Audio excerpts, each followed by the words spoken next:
This video is sponsored by Ultimate Guard, but even long before this channel was sponsored by Ultimate Guard, they were always my #1 choice when it comes to sleeves or deck boxes. Pick up Ultimate Guard products at your local game store, or order them on Amazon. Link down below. Welcome once again to Commander by Danon. Every month I have a poll over on Patreon where patrons of all levels are encouraged to vote on upcoming deck lists. This month I posted a list of all the Commander decks I'd made for patrons over the past couple of months. So, this deck that you're about to see was originally requested by Sidewinder. As I'm sure you saw from the video title, this will be a casual Aristocrats deck led by Caesar, Legion's Emperor. Also, and I know it's annoying to keep hearing this, but statistically if I don't ask you to like and subscribe, the video gets fewer subscribers. Caesar, Legion's Emperor is a 4-mana 4/4 legendary human soldier. Whenever you attack, you may sacrifice another creature.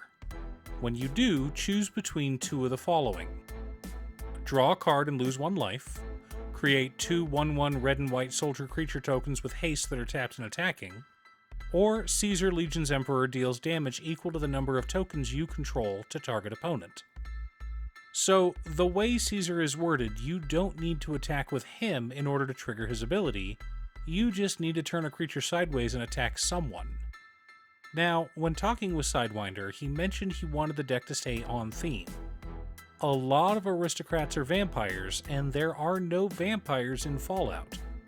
I did include some zombies because Fallout does have ghouls, and Sidewinder agreed that zombies were acceptable. Now, as we go through this deck, remember, this is meant to be a fun and casual deck, but that doesn't mean the deck needs to be cheap and non-functional. The cost of a deck does not equate to the deck's power.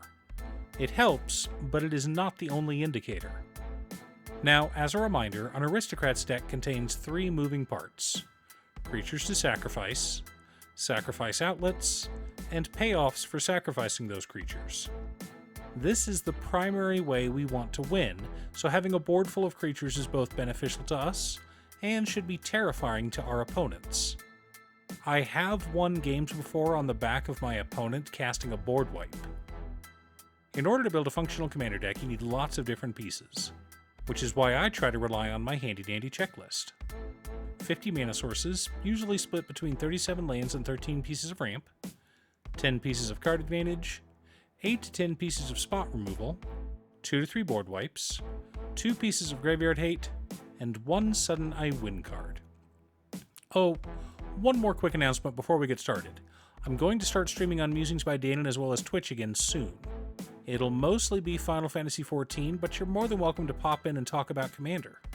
Honestly, about half my streams are talking about manga, anime, or Commander.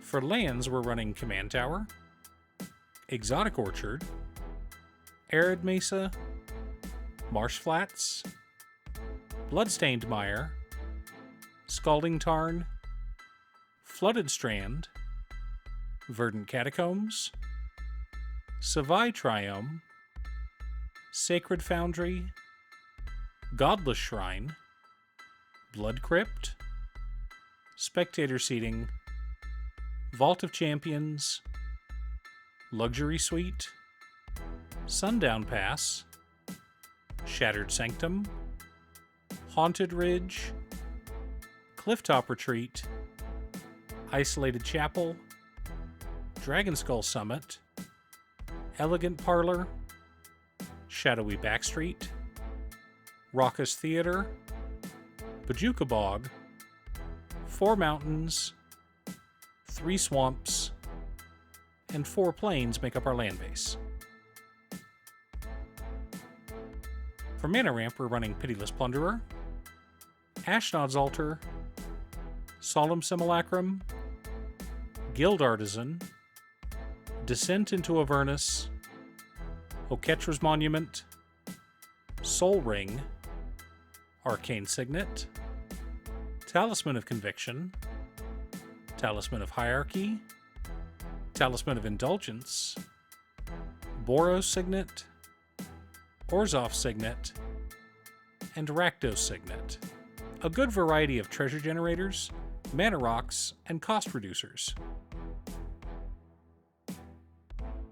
For card advantage, we're running Lagomos, Hand of Hatred, Skull Clamp, Deadly Dispute, Morbid Opportunist, Yawgmoth Thrawn Physician, Village Rites, Plumb the Forbidden, Diabolic Intent, Victimize, Reanimate, and Sun Titan.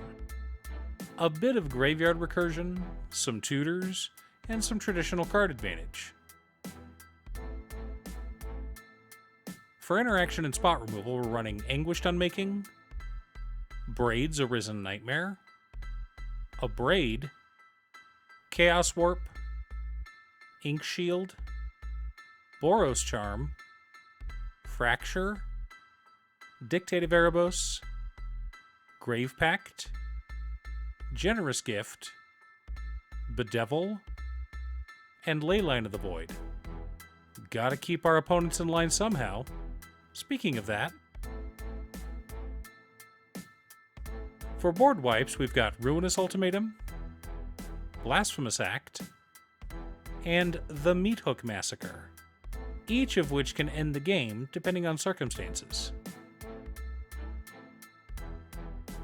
For additional sacrifice outlets, we're running Goblin Bombardment, Priest of Forgotten Gods, Woe Strider, and Cultist of the Absolute.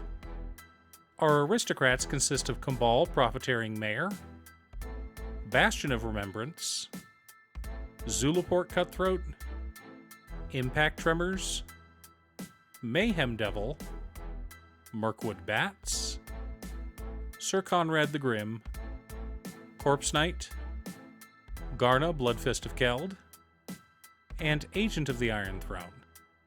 Finally, the core of our deck consists of Teysa Karloff, Adeline Resplendent Cathar, Anointed Procession, Ophiomancer, Commissar Severina Rain, Thalassé Reverent Medium, Keeper of the Accord, Myrel Shield of Argive, and General's Enforcer.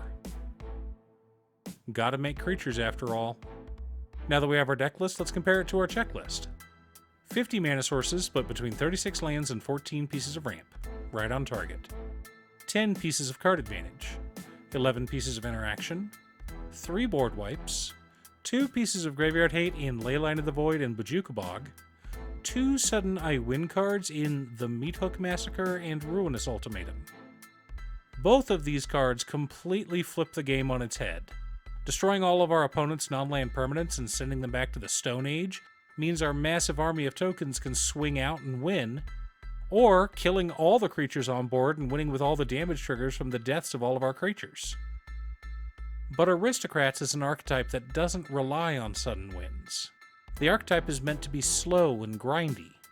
We drain our opponents out, a little at first and then more and more over time, until they realize we have an engine that can kill them at any time, and we're just allowing them to keep playing. Because we are benevolent overlords, after all. Do you have a Caesar Legion's Emperor Commander deck? What theme did you build the deck around? Leave a comment below. Thanks for tuning in. Once again, a huge shout out to my editor Cutestuff. I couldn't make these videos without her. If you'd like to hire her to edit your own videos, she can be reached at cutestuff.edits@gmail.com. Link is down below.